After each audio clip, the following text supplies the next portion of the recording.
Estonia said the 3 Russian MiG-31 fighter jets entered its airspace for about 12 minutes. Russia's defense ministry issued a statement asserting that the flight was a scheduled redeployment. However, Estonia is the third NATO country that has been provoked by these incursions, prompting Estonia, Poland and Romania to call for Article 4, that's NATO consultations. They are scheduled for next week. Let's look at this report. Russia is testing NATO's resolve. 3 MiG-31s violated Estonian airspace for 12 minutes. No flight plans, transponders off, no radio contact. NATO will meet next week to assess. Days earlier, Poland downed Russian drones. Romania reported similar breaches. Both invoked Article 4, triggering urgent NATO consultations over security threats. What happened on Wednesday was not an isolated incident. Russia's recklessness in the air along our eastern flank is increasing in frequency. We have seen drones violate our airspace in Romania, Estonia, Latvia and Lithuania. Whether intentional or not, it is dangerous and unacceptable. These incursions are not random. Estonia's leadership believes Russia is trying to distract NATO from Ukraine by forcing member states to focus on defending their own borders.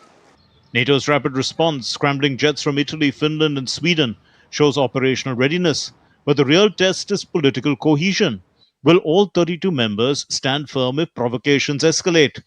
They are increasingly more dangerous not only to Ukraine but also to all the countries around Russia, and therefore our answer is to have more pressure so that also Russia would want peace and come to the negotiation table to discuss this and restrain itself. This is how Ukrainian President Volodymyr Zelensky sees it. He called the violations part of a deliberate and expanding campaign to destabilize Europe and the West, and urged strong collective and individual responses, emphasizing sanctions and support for Ukraine's military as key tools, while thanking NATO for their help. Let's provide more context. The Zapad 2025 drills, held by Russia and Belarus just a week ago, showcased evolving military strategy, including tactical nuclear rehearsals and the Oreshnik hypersonic missile. Belarus's president Lukashenko confirmed testing from small arms to nukes, while Moscow claimed the exercises weren't directed at anyone. Interestingly, the Zapad 2025 exercises were observed on the ground by 3 NATO countries, the United States, Turkey and Hungary. Bureau Report, DD India. And Ambassador Sanjay Bhattacharya, former Secretary, Ministry of External Affairs, and expert on this, is joining us. Thank you very much, Ambassador Bhattacharya. Now, do you see these airspace violations over NATO countries as a deliberate strategy to test the alliance's cohesion? I think there are 3 strands of thought that emerge from these particular incidents, and I must say that they are serious and merit serious consideration. The first is that we do see a dissonance, a difference in the way it is being articulated between NATO countries and Russia. While it is true that there have been 3 reported incidents of intrusions in Poland, Romania, and now in Estonia, the story that has come out has been very different between the 2 sides. Moscow on all of these have either said that they were not deliberate or not in violation of established protocol, whereas NATO has insisted that these were violations of their airspace and therefore something that could propel Article 4 consultations and then perhaps even lead to Article 5 kind of interventions. There was in fact an intervention on this last instance. The second thing that comes about is that this is happening while the operations in Ukraine are continuing and the Russians are making steady though slow advances into Ukrainian territory, and there is increasing damage that is happening, being inflicted, including on civilian infrastructure as well as, I believe, a NATO facility. The third aspect that is there, which merits looking to, is that while this is happening, there are things that are happening on the side, which is the EU proposal for additional sanctions, the 19th round of sanctions on Russia, as well as on certain entities from other countries, which could include China, India, perhaps, and the statements by the Americans at the same time. So to get to the point that you were making, is this a deliberate testing? Well, this is still dependent on which side you are looking at. And if you're looking from the NATO perspective, then this would amount to deliberate testing. Would they be willing to deploy their air defense systems and heavy missile retaliation for small drones? Or would it be something that the Americans might find not worthwhile of downing a MiG-31 over an intrusion, which may be actually on an approved, or if not approved, on a regular flight path? So these are questions that are being raised.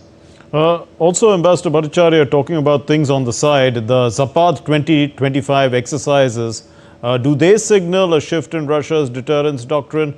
I mean, should NATO be adapting to that as well? Well, the exercises that were conducted with Belarus are not absolutely unusual, and they have actually been conducted over a period of time, and Russia does this with several other countries as well, just as NATO does similar exercises.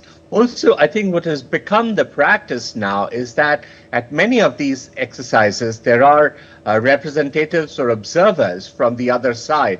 And I understand on this particular exercise as well, there were NATO observers from certain countries that were present. The US, in fact.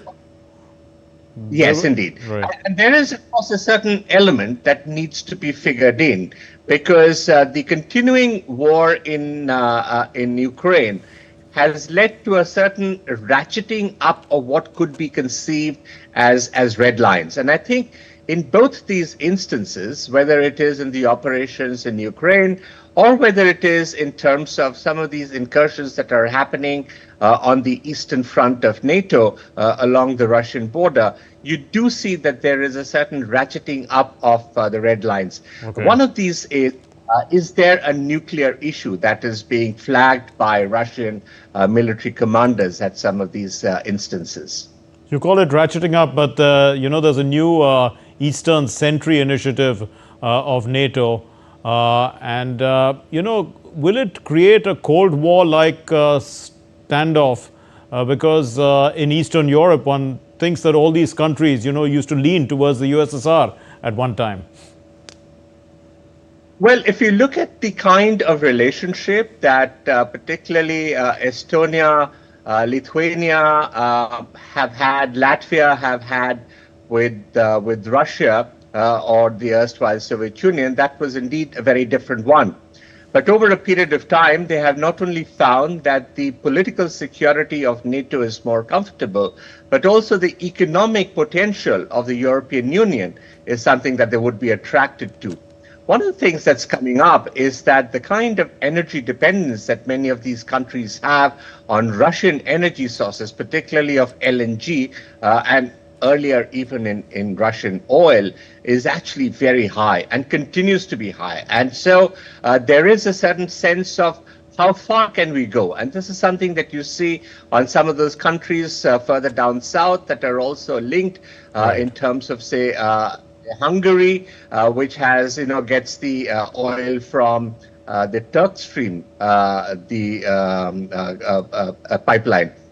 So there is a certain kind of variation that is coming up within the European bloc as to how far they can go in breaking off with Russia, and will they be able to support, or will they get sufficient support if they wish to actually stand on their own feet or on the European feet. So this is going to be a dilemma, and is perhaps testing this out, and perhaps the response of the United States in particular as to how far they go will be very critical.